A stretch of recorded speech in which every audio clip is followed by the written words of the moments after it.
Bonsoir et bienvenue dans cette édition de Proximité, nouvelle version. Dans l'actualité, la satisfaction des cafetiers-restaurateurs de Metz au terme d'une belle saison estivale. Vous voulez vendre ou acheter un vélo à moindre prix ? Eh bien, tentez l'occasion. Enfin, vivre sans eau courante en Lorraine, est-ce possible ? Mais d'abord, l'image du jour. Des images qui tourneront en boucle dans toutes vos éditions. Ce sont celles de la promenade de Nice le soir du 14 juillet 2016, alors que s'ouvre aujourd'hui le procès de l'attentat qui fit 86 morts et plus de 400 blessés. Carton plein côté tourisme cet été à Metz, plus 25% de chiffre d'affaires, de quoi redonner le sourire à ce restaurateur. C'était formidable, déjà on a bénéficié d'une météo exceptionnelle et les animations du centre-ville y sont aussi pour beaucoup. C'est-à-dire ? Les fêtes de la Mirabelle, des vraies fêtes de la Mirabelle qui nous rappellent de bons souvenirs, avec une fréquentation hors norme. Constellation fait vraiment vivre la ville le soir. On ne se rappelait pas avoir eu autant de monde dans la ville le soir, ça c'est génial. Et avec le retour des touristes, les hôteliers ont eux aussi tiré leur épingle du jeu, même si la clientèle a quelque peu changé ses habitudes.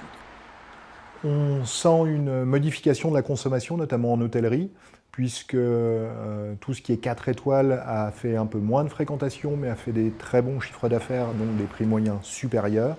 En revanche, ce qui a vraiment explosé, c'est les hôtels super économiques, donc 1 étoile ou 2 étoiles, où là on a des taux d'occupation qui vont jusqu'à au-delà de 90% sur la période estivale.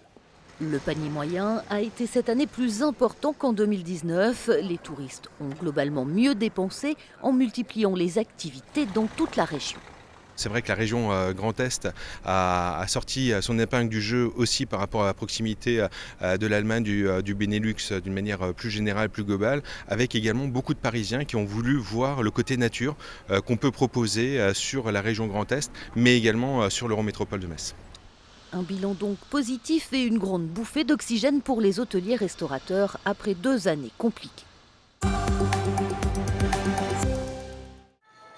Le procès de l'attentat au camion qui fit 86 morts et 400 blessés le 14 juillet 2016 sur la promenade de Nice s'est ouvert ce lundi.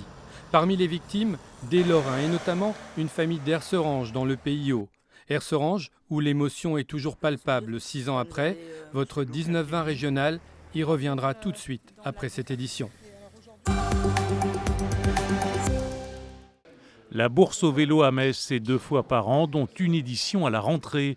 Vous avez jusqu'à vendredi pour déposer votre bicyclette en état de marche à la Maison du Vélo, avenue Leclerc de Haute-Cloque de 17h à 19h. C'est le vendeur qui fixe le prix, donc les personnes de Metz à vélo les conseillent pour... L'idée c'est vraiment que les vélos soient vendus. Donc on trouve à partir de, je dirais, 50 €. Et puis après, il y a des modèles très très particuliers qui vont monter bien plus cher. La bourse se déroulera vendredi et samedi sur le campus du Saulcy. L'an passé, sur les 200 vélos proposés à la vente, 125 avaient trouvé preneur. Peut-être le bon plan de la rentrée. Metz, c'est mieux. Notre emblème, c'est un gros dragon qui crache. C'est la rentrée et de nombreux étudiants venus de toute la France et de l'étranger arrivent en Moselle. Pour ces nouveaux venus, le département et l'Eurométropole de Metz ont mitonné un clip pour leur souhaiter la bienvenue et leur vanter les beautés et les particularités de ce territoire. Écoutez. Qui choupotait Lorraine, tout ça est délicieux. La Moselle et ses bleds charmants au nom curieux. L'épisode de sécheresse, qui n'est pas terminé, nous rappelle la fragilité de la ressource en eau.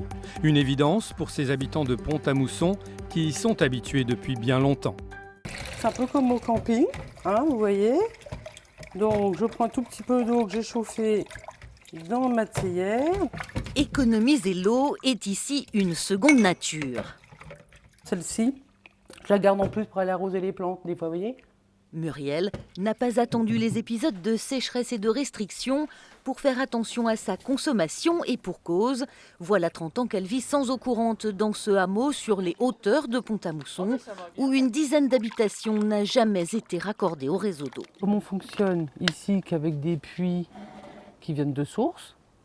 Donc forcément, à un moment donné, s'il ne pleut pas, les puits ne se remplissent pas. Donc au quotidien, du 1er janvier au 31 décembre, on calcule, on fait attention quand on ouvre le robinet, et puis voilà, c'est au quotidien. Et si on ne fait pas attention, si on arrive à des périodes de sécheresse comme maintenant, On ouvre le robinet, il n'y a plus rien qui coule. Seule solution alors, aller s'approvisionner à la fontaine, située à 700 mètres de la maison. On vient tous les jours pour remplir les bidons, oui. Et c'est pas un sac de 3 bidons, c'est je sais plus, 15 ou 20 bidons qu'on remplit. Ouais.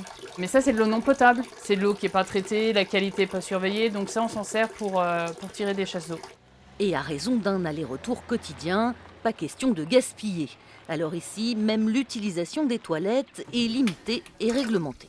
Pour tirer la chasse d'eau, il faut que je remplisse avec un bidon. Moi, j'ai grandi avec ça, donc pour moi, c'est habituel. Là, même si je suis juste en vacances, l'habitude revient vite. J'y pense plus. Mais quand on a des invités, il faut leur dire, il faut leur expliquer. Expliquer les micro-douches, la réutilisation de l'eau des pâtes ou encore la lessive que l'on va faire dans la famille. Mais surtout faire entendre qu'au fil des années, la source qui alimente le hameau s'est tarie.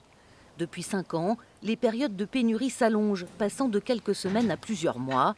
Cette année, la sécheresse fait craindre le pire aux habitants pour cet automne. Voilà, c'est tout pour aujourd'hui. À suivre votre 19-20 Lorraine. Nous, on se retrouve demain.